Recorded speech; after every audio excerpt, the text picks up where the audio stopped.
Today in this video, I will share 5 tips on how you can polish vehicle paint more safely, quickly, and effectively. Have fun.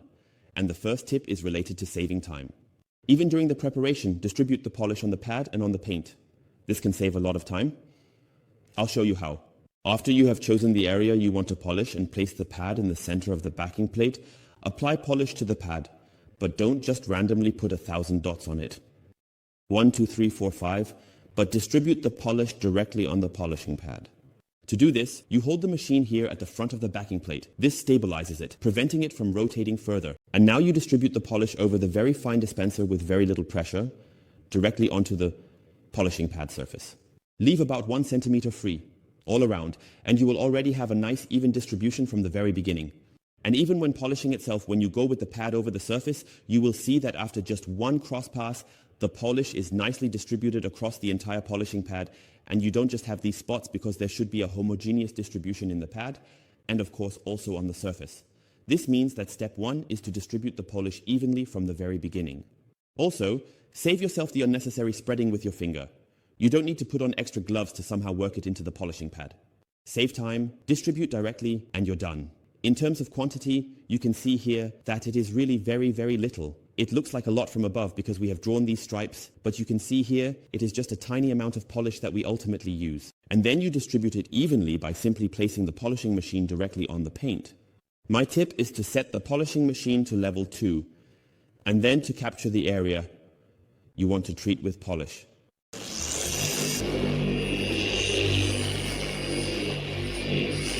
The story is this. This is the most effective and fastest method, saving you time by not having to make pressure points here beforehand, spreading something on the paint, and then taking ages to distribute it while moving very, very slowly. A lot of time is simply wasted on that, and you can save it because you can move on to polishing sooner. So please do not distribute the polish like this, but simply continue directly on level 2 and do it evenly and quickly to ensure an even and smooth application for optimal results and avoid any uneven distribution.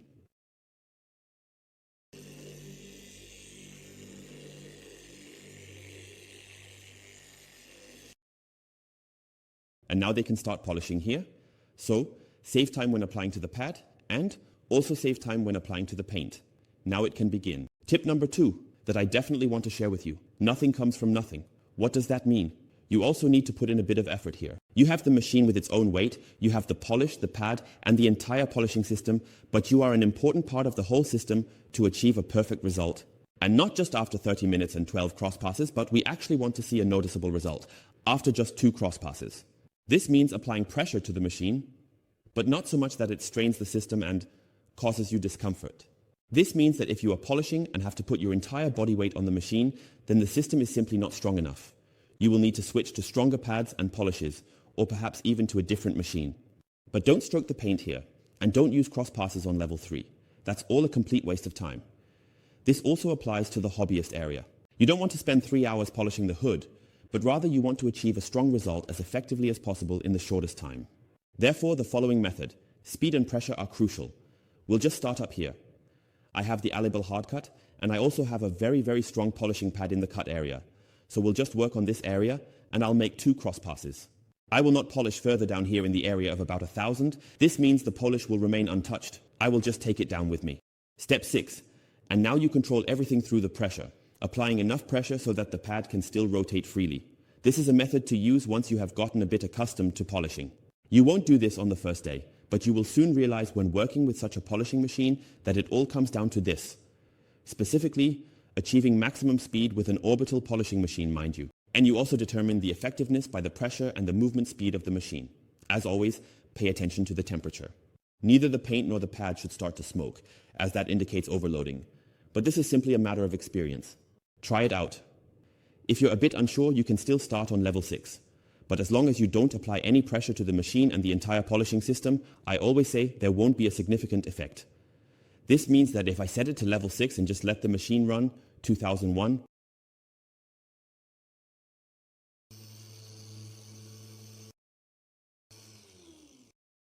then you hardly have any improvement here. You really need to actively work on the material because the paint has a certain hardness and therefore you need to remove material accordingly to simply minimize the scratches. Let's do that now. So you have now seen the entire polishing process and it really isn't very long. I don't make many passes. Everything is shown here at triple speed and the machine is running at level 6 with very good pressure now from my left hand and my right hand on the entire system. This means we have a very strong polishing performance. Cross stroke, once left, right, and up, down, down. Or you can also use these overlapping passes, left, right, instead of up, down. So that is completely up to you. What is important is that the machine reaches all areas evenly. How you do that is up to you. So you can see here, I haven't put any pressure on the pad, there's no smoke, and the temperature is all in the normal warm range, not too hot. And the pad has held up well too, neither deformed nor steaming in any way. So everything is correct in terms of pressure. However, this is really a matter of practice. It needs to be trained. And with the first 2 or 3 polishing rounds, you quickly get a feel for it.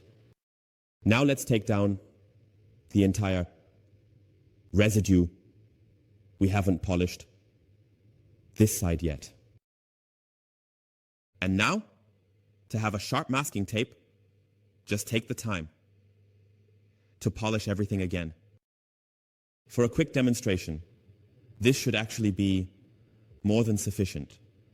It can be polished out very well. So I believe you can see it quite well here on the camera. Without having a sharp machine here, we have polished very nicely, quickly and effectively, and we have a nice clear result. And that's what matters. Here you can also save a lot of time by using the right technique from the start. Really apply pressure on the machine to significantly increase the polishing performance and also save a lot of time. Tip number 3.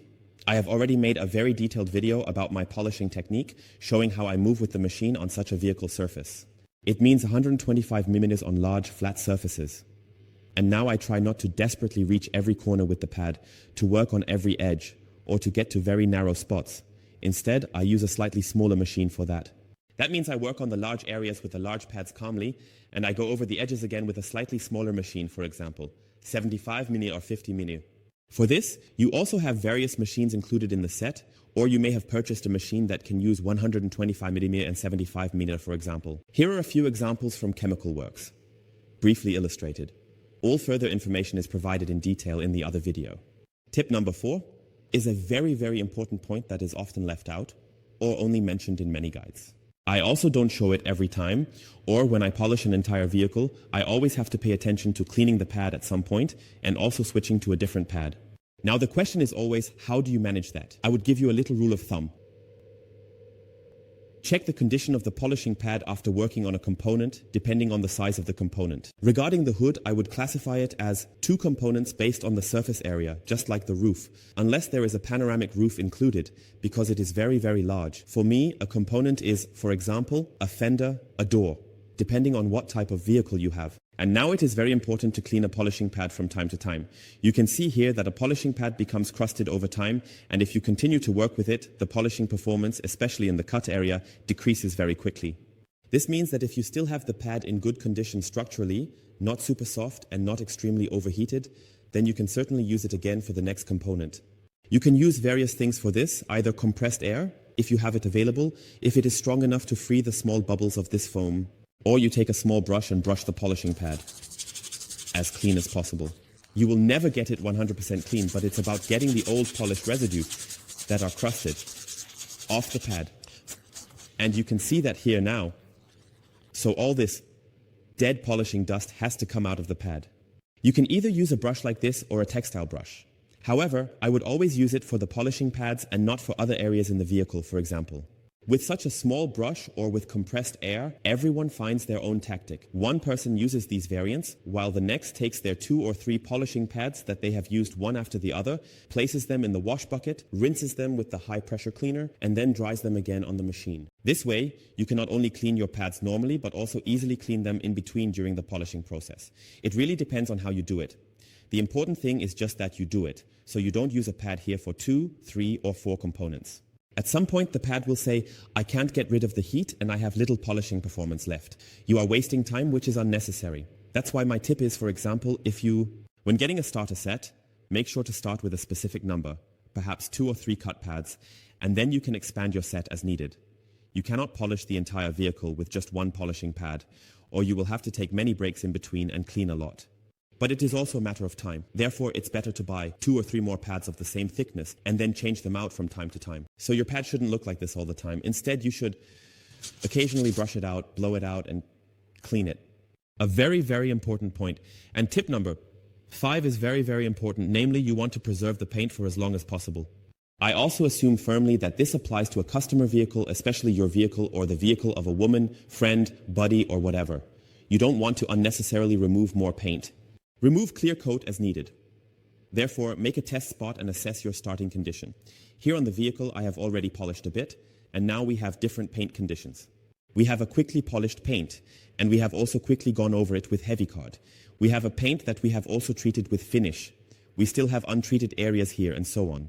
And that's why you should assess your paint condition and do a test spot. With time, experience will simply come. I would now, for example, already make my test spot here with a medium cut polish and a medium pad. If you just got a polishing kit and also have a finish pad and finish polish, which are usually included, then why not start with a test spot? We are now going over this with a finish polish and a finish pad and seeing how much we can achieve here. This is simply the test spot that I always recommend to you. Here now again the whole thing with the finish variant. Perfect finish from ADBL. So both in the absolutely gentle area, but here again with good pressure, so that the pad is not massively overloaded. Remember, I'll say it again, the pad is significantly softer than a cut pad, so don't overdo it with the pressure, allowing it to move freely and not crush the pad.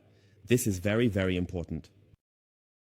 You can see here the polish is still super fluid, so you can work with it for much longer. And you can also see here you have a nice even distribution in the pad. The blue clashes with the yellow, but the polish moves inward nicely as you've learned about eccentric, polish and heat going inward. The pad is doing well.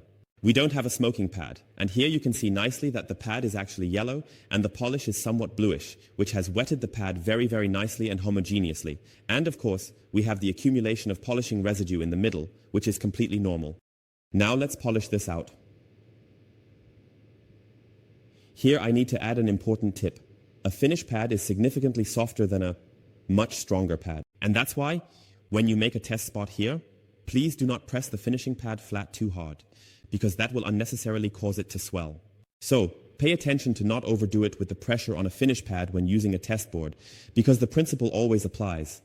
We do not want to overload the system. Now let's just see what the finish pad and finish polish have achieved on this paint from 1996 with KM. And here it shows that the right technique with the right utensils, with the right equipment, can simply achieve an absolutely great result when the technique is correct, when the pressure is right, when the speed is appropriate, and you simply pay attention to everything I am sharing with you regarding the technique. Take a look at this. We have a really nice shine, but we still have some very fine scratches in it. Can you see one or the other here? And that is the reason why we are doing a test pot. These small scratches. Now you can decide, do I want to sacrifice more paint? Do I want to choose a stronger level again? Then I take a medium cut pad and a medium cut polish. If you say that's enough for me, this is my classic car, that I want to keep for a long time or I want to leave as much paint as possible, then you can also say stop at this point quite logically. But you can now simply decide here, okay, I still want to get rid of the scratches, so I will just take a stronger combo again. But this way, you definitely have more clear coat left over than if you go directly in with the really sharp stuff. Win? Then you can also remove the scratches more effectively right away. But you may have unnecessarily sacrificed clear coat that you could have actually preserved. And that's why we approach it gradually, and that's why this test spot is a very, very nice thing. And I think that would be enough for most people. And if someone wants, they can simply choose a stronger level. And if they then say, okay, I'm still not at the point where I want to be, they can choose another level of strength and then move into the heavy cut area. Those were the first 5 tips I could share with you. I would be happy to continue this further.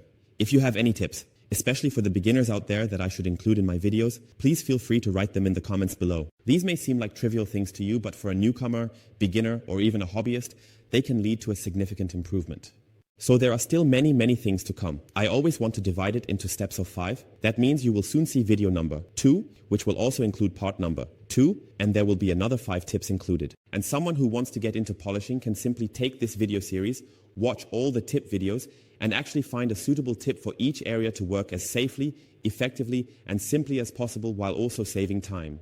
Because even in the hobby area, it is simply about not wasting unnecessary time and then spending even more time, only to end up not achieving the result one actually wants. And that's why I want to break it down a bit, so we can gather as many tips as possible together to make life a little easier for everyone when it comes to polishing. Yours, Sebastian. Take care. See you next time. Ciao.